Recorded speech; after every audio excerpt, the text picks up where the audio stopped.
Hello दोस्तों, उत्तम ज्ञान यूट्यूब चैनल में आपका स्वागत है। आज फिर एक प्रेरणादायक कहानी लेकर हाजिर हैं। इसे ज़रूर सुने। इस कहानी से आपकी जीवन बदल जाएगी। तो आज का टॉपिक है, समय कितना भी बुरा क्यों ना हो, बस ये दो बातें हमेशा याद रखें। चलिए कहानी के मदद से हम समझते हैं कि वे दो बातें कौन कौन से हैं। वीडियो शुरू करने से पहले अगर आप हमारे चैनल पर नए आए हैं तो इसे जल्दी से सब्सक्राइब कर लें। तो चलिए शुरू करते हैं। एक बार एक व्यक्ति अपने जीवन से बहुत दुखी था। उसके जीवन में कई समस्याएं थी। वह अपने परिवार का सही तरीके से ध्यान नहीं रख पा रहा था और कई बार तो उसे जीवन नष्ट कर देने के ख्याल भी आने लगे थे। वह किसी उपाय की तलाश में था। इसी चिंता के साथ वह एक महात्मा के पास पहुंचा और उनसे कहा, मुझे जीवन में बहुत परेशानियां का सामना करना पड़ रहा है। मैं अपने परिवार की देखभाल भी सही ढंग से नहीं कर पा रहा हूँ। मेरा बुरा वक्त चल रहा है। कृपया मुझे आसान उपाय बताएं जिससे मैं इस दुख से बाहर निकल सकूं। तो महात्मा ने उसे ध्यान से सुना और मुस्कुराते हुए बोला, मैं तुम्हें एक उपाय बताऊंगा, लेकिन पहले तुम्हें एक छोटा सा काम करना होगा। पहाड़ी के पास एक मंदिर है और उसके पास चींटियों का घर है। तुम्हें अगले 7 दिनों तक वहां जाना है और बिना किसी चींटी को मारे उनका घर हर दिन तोड़ देना है। वह व्यक्ति यह सुनकर चौंक गया और सोचने लगा कि यह किस तरह का काम है, लेकिन उसने महात्मा की बात मान ली और अगले दिन पहाड़ी पर गया।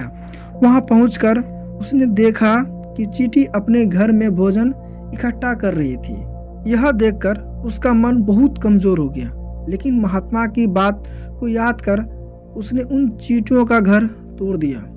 चींटियां इधर उधर भागने लगी और वह दुखी मन से घर लौट आया। अगले दिन वह फिर पहाड़ी पर गया और देखा कि चींटी ने फिर से अपना घर बना लिया। उसे यह देखकर आश्चर्य हुआ कि इतनी मेहनत के बावजूद उन्होंने फिर से घर बना लिया। उसने फिर से वह घर तोड़ दिया। वह लगातार यह करता रहा, लेकिन चींटियां हर बार नया घर बनाती रही। तीसरे दिन उसने देखा कि चींटियां ने कुछ दूरी पर नया घर बना लिया है। इस बार उसने गुस्से में आकर उनका घर तोड़ते वक्त कुछ चींटियों को कुचल दिया। जब उसने यह देखा तो उसका दिल भारी हो गया। वह बहुत उदास हो गया।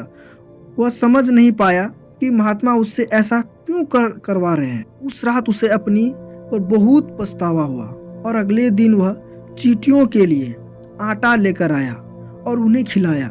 7वें दिन जब वह महात्मा के पास पहुंचा और बोला, महात्मा जी, मैंने चींटियों का घर कई बार तोड़ा, लेकिन अंत में खुद को रोक नहीं पाया। मैंने उनके प्रति दया महसूस की और उन्हें नुकसान पहुंचाना बंद कर दिया। अब मुझे कोई रास्ता नहीं दिख रहा है जिससे मैं अपने बुरे समय से बाहर आ सकूं। महात्मा ने मुस्कुराते हुए कहा, बेटा, मैं तुम्हें चींटियों का घर तोड़ने के लिए नहीं भेजा था। मैं चाहता था कि तुम उनसे कुछ सीखो। पहली बात, तुमने देखा कि चींटियों ने हर बार अपना घर तोड़े जाने के बाद भी हार नहीं मानी। हर बार वे अपना नया घर बनाती रही। यही जीवन का सबसे बड़ा सबक है। चाहे जितनी भी बार तुम्हारा जीवन कठिनाई से भरे, तुम कभी भी हार मत मानो। बार बार प्रयास करते रहो, क्योंकि जब तक तुम हार नहीं मानते हो, तुम वास्तव में हारते नहीं हो। उन्होंने आगे कहा, दूसरी सीख यह है कि जब बुरा समय आता है तो हमें लगता है कि यह समय कभी नहीं जाएगा, लेकिन यह समय भी एक दिन गुजर जाएगा। जीवन में धैर्य और निरंतर प्रयास ही सफलता का मूल मंत्र है। तुमने चींटियों से सीख लिया है कि चाहे कितनी भी कठिनाई आए, हमें हमेशा आगे बढ़ते रहना चाहिए। महात्मा की बातें सुनकर वह व्यक्ति समझ गया कि जीवन में कठिनाइयों का सामना करना ही सफलता का रास्ता है। तो उसने महात्मा से विदा ली और अपने जीवन को नए उत्साह और आत्मविश्वास के साथ जीने का संकल्प किया। अगर यह कहानी आपको प्रेरित करता है तो इस वीडियो को लाइक और शेयर करें और ऐसी ही प्रेरणादायक कहानी के लिए हमारे उत्तम ज्ञान यूट्यूब चैनल को सब्सक्राइब जरूर करें। धन्यवाद।